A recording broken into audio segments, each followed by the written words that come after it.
and Tisha everyone. Today's video will be delving a little into the Dragon Age Dwarfs. The Dwarfs once had a huge, great empire, which spread across a vast network of underground tunnels and great ties all across Thedas. Their population outnumbering humans and elves at some point in history. During the first Blight, however, many tags were lost, and the dwarfs have been in decline since.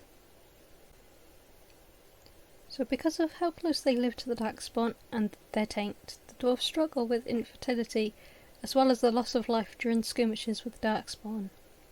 Some lesser known facts is that the dwarfs are responsible for introducing the common tongue, currency, trade and entertainment to humanity. They're skilled craftsmen, able to create mechanical weaponry, clockwork, although rare, and even steam-powered things. Dwarfs do not naturally enter the Fade, as they do not dream, and they lack any magical abilities. Only in very rare circumstances can they enter the Fade. The dwarfs have a unique ability called Stone Sense, which is basically allows them to hear the distant song of lyrium. This allows them to sense passageways before reaching them, and allows them to navigate the deep roads without getting lost. However, those who leave to live on the surface lose this ability, and those born on the surface are born without it completely. Dwarfs who have lived underground all their lives that do end up on the surface will often fear that they will fall up into the sky. For those who live underground, their social hierarchy is governed by their castes. The lowest of them are casteless, also known as dusters after their area of Dust Town. Casteless are dwarfs who are outcast and cannot raise their caste, nor can they defend their honour in the Provins, or even fight the Darkspawn to protect the city.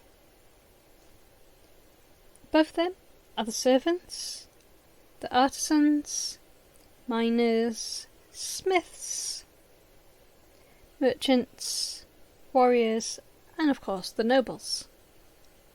In Dwarven society, children inherit the caste of their same-sex parent. So a noble female will sire noble daughters. A casteless father will sire casteless sons, and so forth.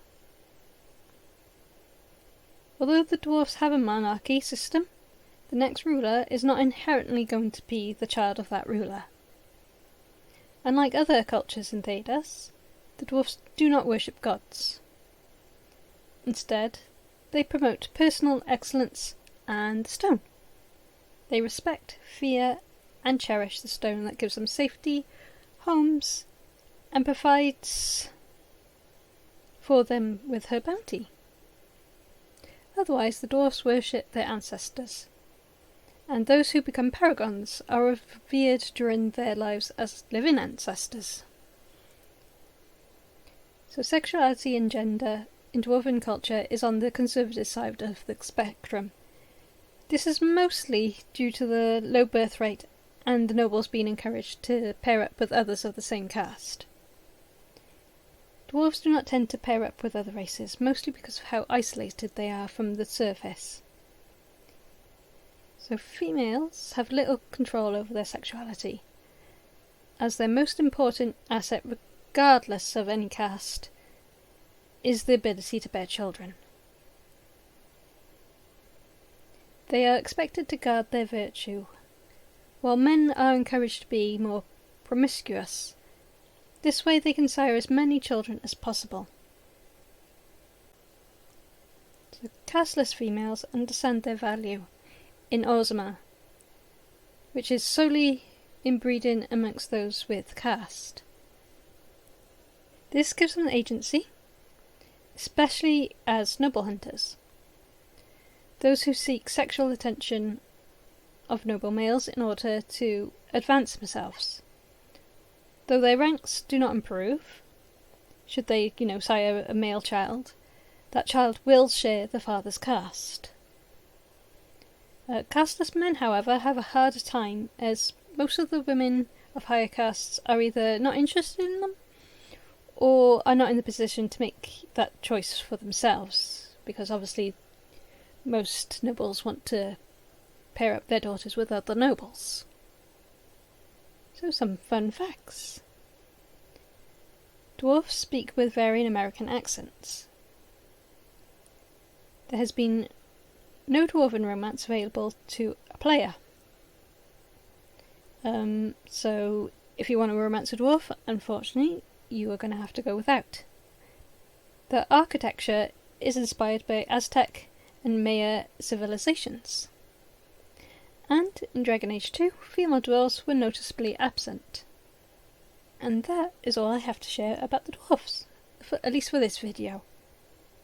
There is much, much more information that I will one day delve into, but many are kind of like spoilers for later games. So if you like this video, please like, comment, and of course subscribe. I will appreciate it. I am currently working through playing Dragon Age Dwarven, and I do plan to stream all of the games that are currently available. So thank you for watching my video. Nosta, and I will see you in the next one. Goodbye.